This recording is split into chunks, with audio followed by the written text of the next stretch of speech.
Hello dear student, I am your physics teacher. I am going to record those chapters which are in CT2. Okay, now we first see what is in our chapter. So we are going to discuss only those sub chapters which are in chapter 7. Previously in grade 6 we have learned 7.01, 7.02 and 7.03, but in grade 7 we have faced 7.04, which is total internal reflection, 7.05 lenses 1, 7.06 lens 2 and 7.10 electromagnetic waves 1. These 4 chapters are in CT2 syllabus. This particular slide is on 7.06. Sorry, my mistake. This particular slide is on 7.04, total internal reflection. So let me skip some revision slides and directly get into the main slide from where we have started 7.04, total internal reflection. I guess yes, from this slide we are going to start. Let me start my slideshow. So this new chapter called total internal reflection, which have topics critical angle, some definition such as what is critical angle, what is total internal reflection, this type of things. After that we do have some conditions which are necessary for total internal reflection, and after that we do have some examples of total internal reflection. Then we have a comparison between regular reflection and total internal reflection, and after that we have to discuss optical fiber, which is very important. So what happens when a light ray is incident on a surface? Okay, let me explain it to you in such manner that, say this is air, a different medium, and this is water, another different medium, and this is the separating surface between air and water. I think you all can see my cursor. So in this medium light has a different speed, in this medium light has another different speed. Now this is the incident light ray which incident at this point, which is on the separating surface line. Okay, now a fraction of incident light will be reflected, a little fraction of it will be absorbed, and a very little fraction will be refracted or transmitted into the other medium. This is in generally happens. This straight line here is normal, which is imaginary. This angle here is called angle of incidence, this angle here is called angle of refraction, and this angle here is called angle of reflection. Now what is happens, we are again discussing with two different optical medium here.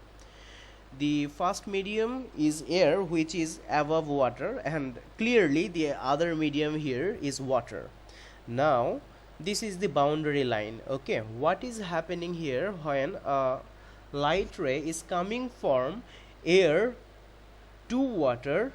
It will bend, surely it will bend, because when the medium change or light is passing through different medium, due to diffraction light ray will be bent. We also see a bending effect here. This is the incident light ray, this is the straight line it was following in air, but when it enters into water it get bent and come close or come closer to this normal line. Why this happens? This is rules actually.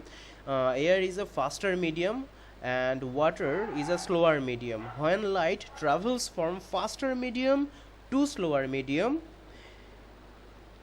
it comes closer to the imaginary normal line. What will happen if the opposite is happen? Okay, Now light is traveling from water to air. As I said in earlier slide that air is a faster medium and water is a slower medium. Why water is a slower medium? Because the speed of light is slow in water than air. That is why water is slower medium here and air is faster medium here. Light ray is traveling from water medium to air medium. We can say it otherwise that light is traveling from slower medium to faster medium. So due to refraction, light ray will be bent. As I just said earlier that when light ray is traveling within different medium, due to refraction it will bend. We are seeing the same type of bending here, but in this case what will happen?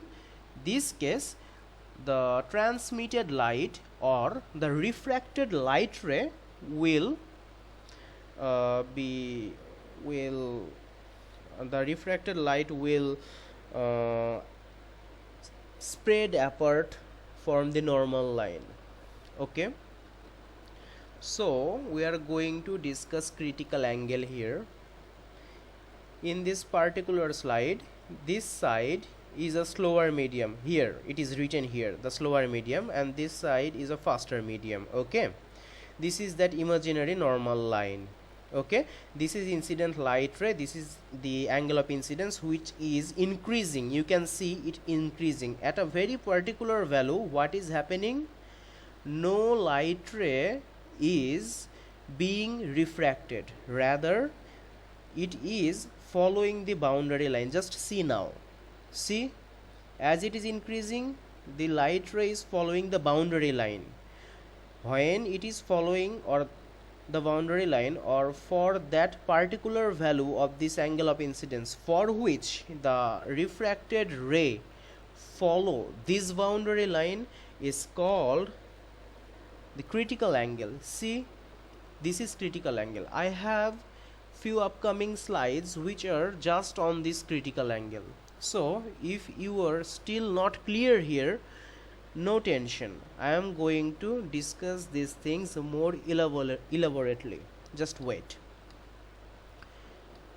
For now you have to just ignore this, because while I was taking class I have seen that this wasn't so much clear to you, so I request everyone just to ignore it. Okay, say we have two different medium, both are transparent, means through both of this medium light can travel. The above medium or the medium which is on the top is air medium, and the medium which is on the downside or at the bottom is water medium. Okay, the speed of light in air is 300,000 kilometer per second actually, and in water it is slower actually. Therefore we can say air is a faster medium and water is a slower medium. Let me repeat it again.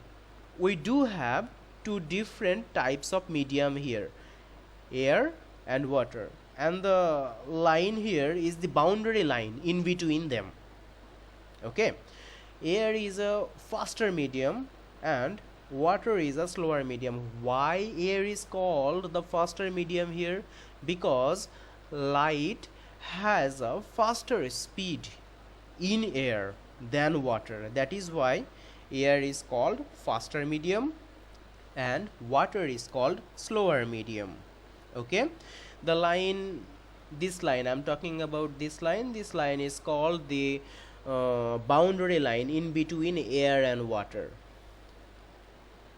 Now let me clear things up, and if I repeat myself again, here we are discussing about two different optical medium. One is air, another one is water. You can see it from this slide.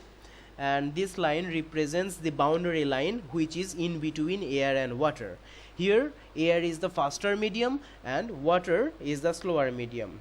Now we have drawn a normal line just for our calculation convenience.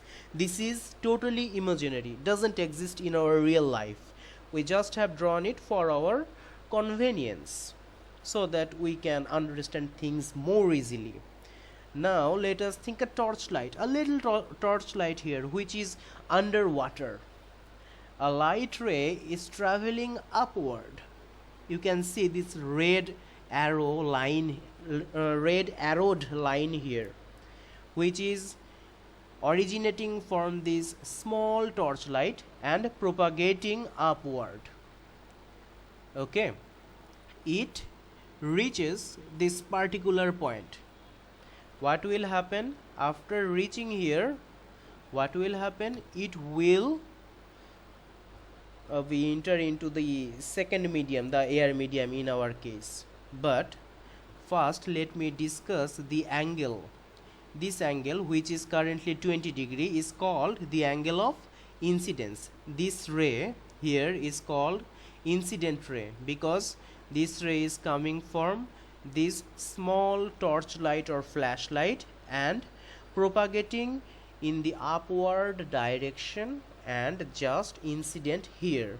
We have measured the angle which is 20 degree. What will happen next? The light will enter in the air medium. Water is a slower medium. On the other hand, air is a faster medium. So what will happen? Refraction will happen, and due to refraction light will bend. This time light is traveling from a slower medium to a faster medium. That is why it will move apart from the normal line like this. Okay, now let me measure the angle of refraction. I am talking about this angle. This is refracted ray. Okay, now this angle is angle of refraction, which is 40 degree here. Now let me repeat all these things again. Here we do have two different medium. The top medium here is air medium and the bottom medium here is water medium. You can see these things from the leveling. Now we have the boundary line or separating boundary line in between these two medium. Then we have drawn a normal.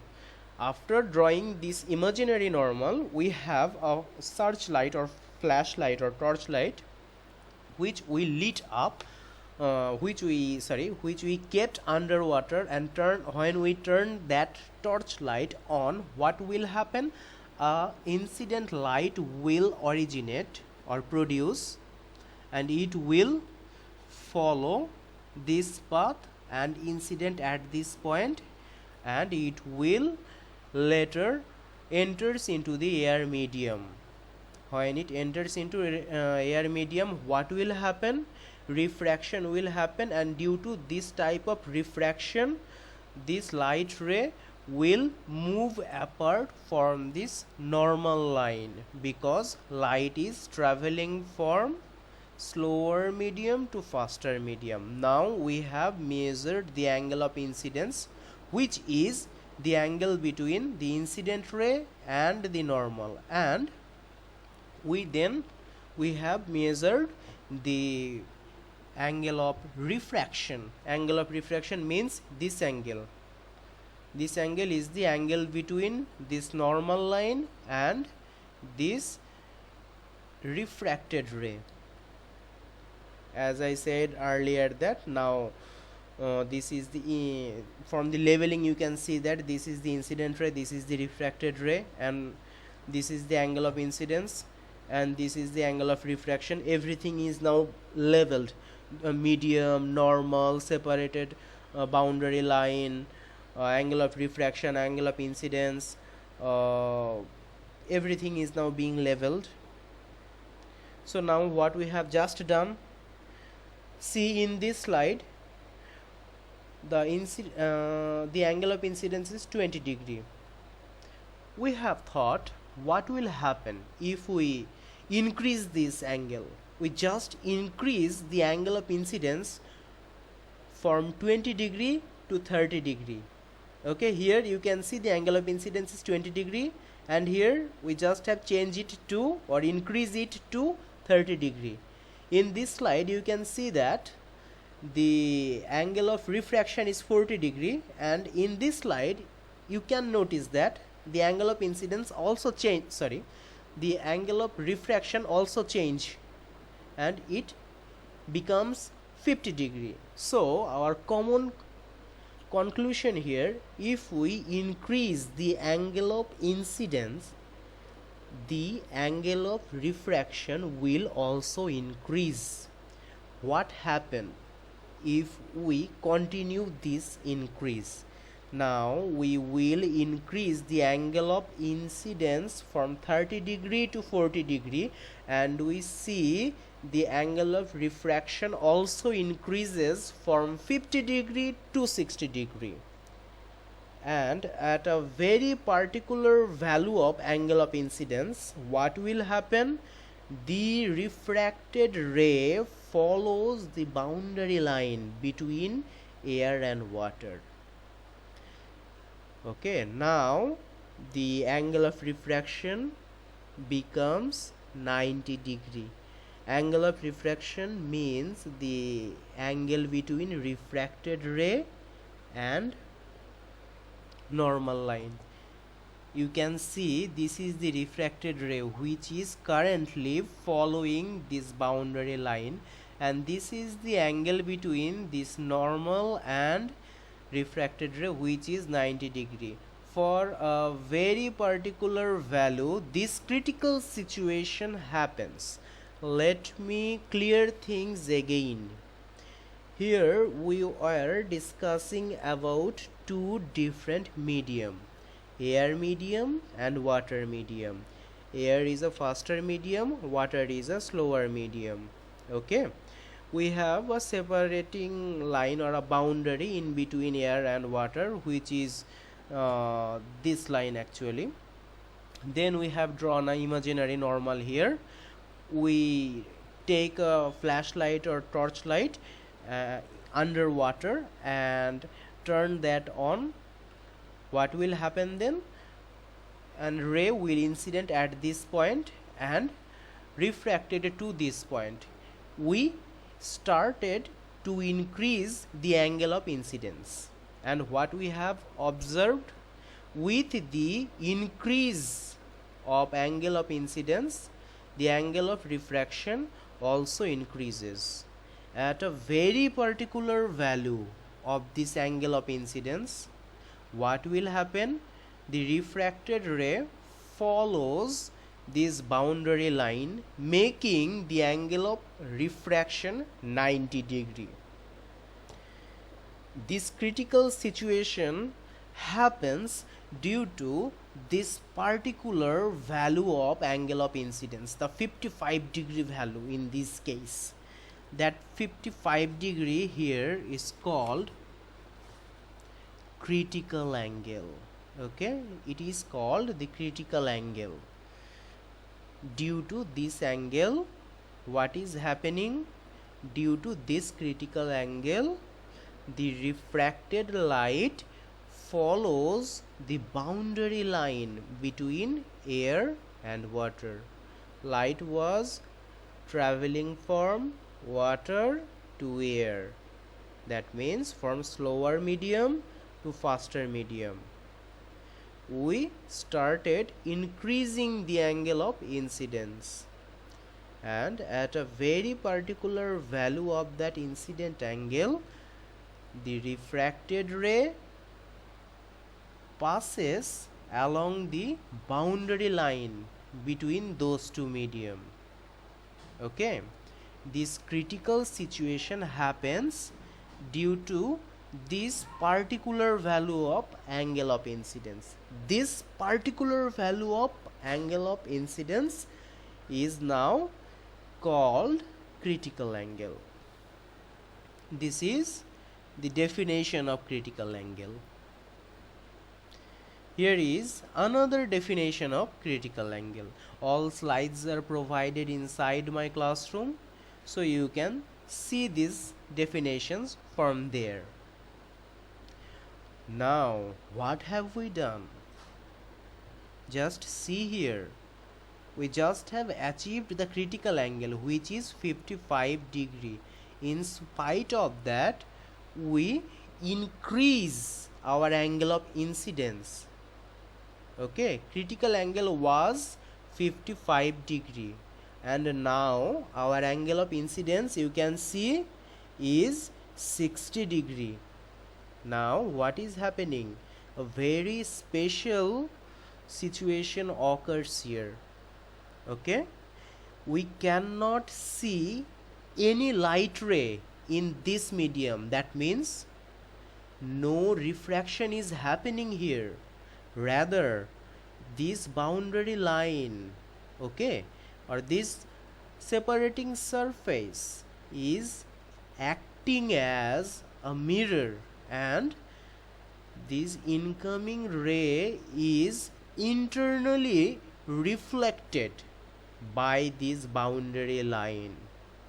This particular situation is addressed as total internal reflection. Okay, this happens when the incidence angle is greater than the critical angle. Okay, our critical angle was 55 degree, and now the incident angle is 60 degree. So the incident angle is greater than the critical angle. Therefore, we are observing a very special phenomena, which is called total internal reflection. At this stage, no refraction occurs. That is why we cannot see any refracted ray. Okay, and the boundary line or the boundary surface behaves as a mirror. Okay, and we found a reflected ray here. This is called total internal reflection. All my previous slide, all my explanation are well explained by this single figure here. See a flashlight. This is slower medium, this is faster medium, this is actually water and this is actually air. The light has been turned on and the incident light reaches at the boundary, and what is happening? It refracted to the other medium, and we are now increasing the angle of incidence like this, and at a very particular value of angle of incidence, what is happening? See, the refracted ray follows this boundary line, and if we again increase the value of angle of incidence than the critical angle, total internal reflection is occurring. This is total internal reflection, this is the critical angle, this is the explanation behind all these things. So total internal reflection, the definition is given here. From the slide provided, you can see this. This is a video about total internal reflection. Let's see what is happening here. Critical angle and total internal reflection. In our earlier session, we have learnt about laws of refraction. We had learnt earlier that refraction is the bending of light rays at the surface of separation from one medium to another medium of different densities. The light ray passes from rarer medium to denser medium. When it passes from rarer medium to denser medium, it bends towards the normal line. rarer mediums mean faster medium, and denser medium means slower medium. Okay. And when it passes from denser medium to rarer medium, it bends away from the normal. The angle between the incident ray and normal is called as angle of incidence. The angle between refracted ray and normal is called as angle of refraction. When the light ray travels from higher density to lower density in different angles, the refracted ray bends from the normal and the angle of refraction is greater than the angle of incidence. When angle of incidence increases, angle of refraction also increases. At a point, the refracted ray takes the path along the water surface, and the angle of refraction is less than 90 degrees. When the light ray passes from denser medium to rarer medium, the angle of refraction is 90 degrees. The corresponding angle of incidence in the denser medium is called as critical angle. Total internal reflection. When the light ray traveling from denser medium, if the angle of incidence is greater than the critical angle, then the light ray doesn't enter into the rarer medium and reflects back into denser medium. This phenomenon is called as total internal reflection. During the phenomenon of total internal reflection, the light ray doesn't get absorbed or transmitted or refracted from the surface of separation of water. The light ray always gets reflected back into the denser medium.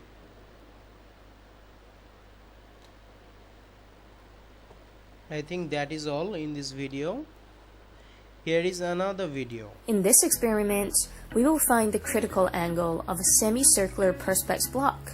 You will need a pen and paper, ruler and protractor, and a ray box. The lens focuses the light from the bulb.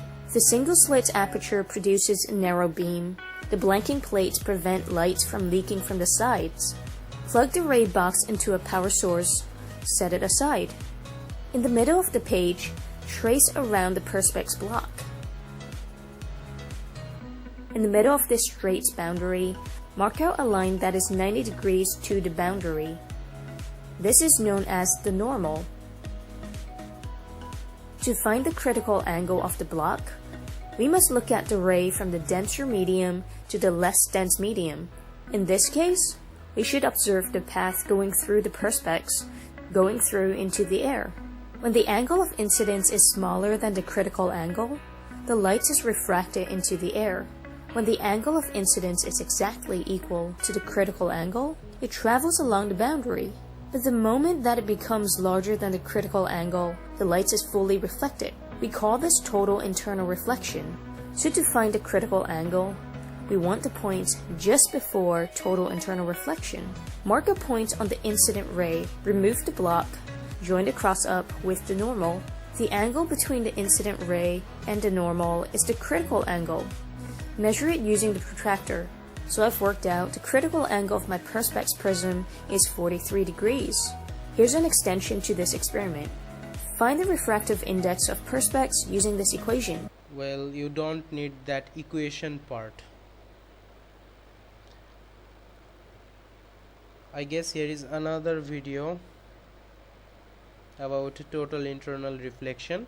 We have a Perspex box block. It is transparent medium. You can see that a light source is just placed. Now the angle of incidence is increasing, and with the increase of angle of incidence, the angle of refraction, see, this angle is also increases. As this angle increases, this angle also increases. Notice it carefully, very carefully. The increase of both angles still continues. See, a portion is totally internally reflected here. See, this particular value, for this particular value, light is passing, a portion of light is actually passing along the boundary line. That is actually critical angle. Now total internal reflection happens. See, light ray is not entering in the air medium, rather totally internally reflected like this. It is happens when the angle of incidence is greater than the angle of this is happens when the angle of incidence is greater than the critical angle. Now this slide, I guess here no video. Yes, there is no video. When light incidence at critical angles, what is happening then? My question is, when light incidence at critical angle, what is happening? First of all, no refraction happens. Second, the light beam will pass along the surface or along the boundary line. If the angle of incidence is greater than the critical angle, only then total internal reflection occurs. Now I am giving you these two conditions. You have to tell me which phenomena have or has these two conditions. Light must travel from slower medium to faster medium. This is our first condition. And the second condition is angle of incidence must be larger than the critical angle. Well, you might have guessed it right. These two are the condition for total internal reflection. For total internal reflection, light must be travel from slower medium to faster medium, and the angle of incidence must be greater than the critical angle. These two are the conditions for total internal reflection. So why it is called total internal reflection? When regular reflection happens, a part of light is being absorbed. During regular reflection in mirror, in water surfaces, a part of incident light is being absorbed. But in total internal reflection, 100% light is being reflected back into the same medium. That is why it is called total internal reflection. Have you noticed that?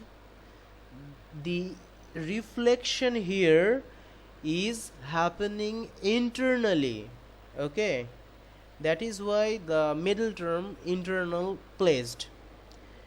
Total internal reflection is called total internal reflection because 100% of light is being reflected internally. Okay, see a common glass here. It is easier to demonstrate this thing with some example. So I am taking a glass block here.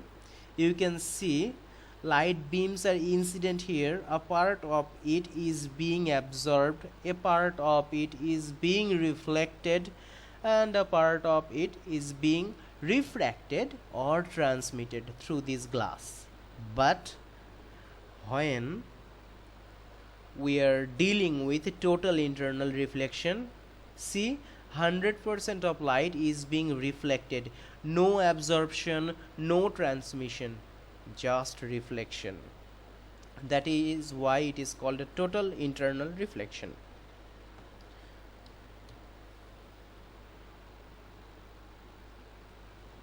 Notice this notation here. This is theta. This is called theta. Theta is denoting the angle of incidence, and theta c is called critical angle. See, the angle of incidence is less than critical angle. These sort of things are happening. Now the angle of incidence is equal to the critical angle. Now the angle of incidence is greater than the critical angle. This medium is slower medium and this medium is faster one.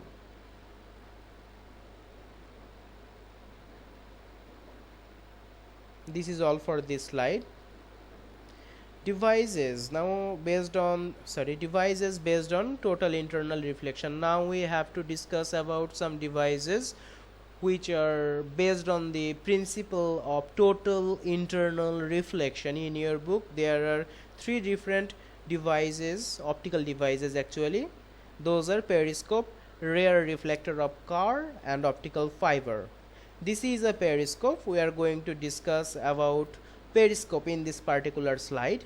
Inside periscope there are 2 prisms. The top prisms are here and the bottom prisms are here. When light rays coming from this slide, it incident on the prism and get total internal reflection and follow this downward path and again enter into this prism and again total internal reflection happens here, and then we observe the figure. Now see this, a professor is demonstrating the periscope principally using laser light and 2 prism.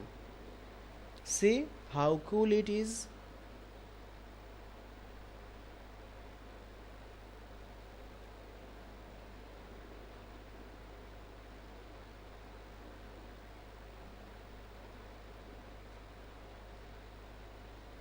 Okay, now the question, what if we use normal mirror instead of prism inside a periscope? What will happen? Have you understand my question? If we use normal mirror instead of prism in a periscope, what will happen? Very easy question. In prism total internal reflection happens and in normal mirror regular reflection happens. Okay, if we use normal mirror instead of prism, regular reflection will happen instead of total internal reflection. TIE stands for total internal reflection here. In case of total internal reflection, all portion of light, that means 100% of incident light is being reflected, and in case of regular reflection, a part of it is being reflected and a part of it being absorbed. So if we use normal mirror instead of prism, we will get a less bright or unclear image. That's all. Another question, how total internal reflection is differ from regular reflection? I think you can now answer this question by your own. Let me help you here. Total internal reflection, or in total internal reflection, no absorption, no transmission occur, just reflection occur. But in regular reflection, absorption occur, transmission occur. So the intensity or the brightness of reflected ray decrease. Now the other device which is based on the total internal reflection, the rear reflector of a car. This is called the rear reflector of a car. Okay, most probably you all have seen this, haven't you? What is happening here, when you are driving in a highway during night time, okay, a car from your backside when lights up its headlight, that incoming ray incident at your rear reflector. Inside that rear reflector, small prisms like this. Okay, this type of small prisms are inside the rear reflector, and the incident ray incidents at those small prisms. As a result, what happens? Total internal reflection happens. Due to this total internal reflection, no light is lost. Okay, no light loss is observed. 100% light is reflect back. this is very much useful while you are driving in a highway. If you use normal mirror, then a portion of incident light will be absorbed. So what will happen then? The outgoing or the reflected light won't be that much bright if you use normal mirror instead of this rare reflector or this type of rarer reflector. They have very small prism inside them.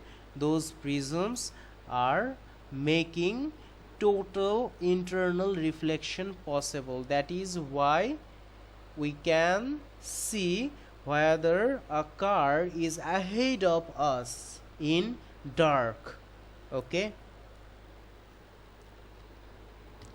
now the most important device, which is optical fiber. You all have seen or used optical fiber, but you don't know the name. Optical fiber are very fine wire through which light is traveling. Okay, this is a cross section of optical fiber or internal cross section of optical fiber. Inside this optical fiber, light is being traveling from one end to another. These fibers are used for traveling light from one place to another place. Let me discuss it with a hand drawn simple figure. This figure is hand drawn by me. These two are most inner part of optical fiber. This part, the red part here, you can see this, the larger red part is called cladding, and this smaller part which is drawn in black using black ink is called core. These both medium are transparent. Okay, cladding is the faster medium. On the other hand, core is made up of slower medium. Light is traveling inside this core. Okay, using the total internal reflection phenomena, light is when the light trapped inside or yes, when the light is trapped inside this core, when the light is passing through this core, what is happening? Light is hit at this or at this surface, and here a faster medium is already present. So what will happen? It won't itself transmitted inside the medium due to total internal reflection. It is reflected many times and travel along the core. I think this figure can make you understand what I am going to or what I am trying to say. This is all about this chapter.